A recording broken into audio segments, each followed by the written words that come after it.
Hi all, welcome to knowledge to know more YouTube channel.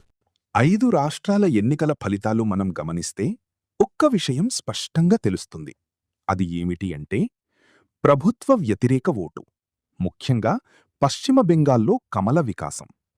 Mamata Banerjee ప్రభుత్వ గుండారాజ్కి వ్యతిరేకంగా voter స్పష్టమైన We want change. The lotus will bloom.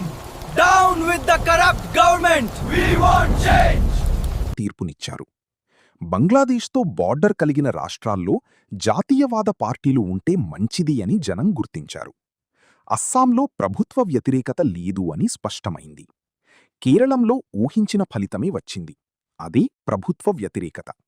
ముఖ్యంగా తమిళనాడులో ద్రవిడ సాంప్రదాయ వారసత్వ రాజకీయాల ఆలోచన ధోరణి నుంచి తమిళ ప్రజలు బయటకు వచ్చారు అని స్పష్టంగా చెప్పవచ్చు. ఎగ్జిట్ పోల్స్ అంచనాలను తలక్రిందులు చేస్తూ విజయ్ టీవీకే పార్టీకి 100కు పైగా సీట్లు కట్టబెట్టారు. కమ్యూనిస్ట్ పార్టీ ఉనికి క్రమంగా కనుమరుగవుతూ వస్తోంది.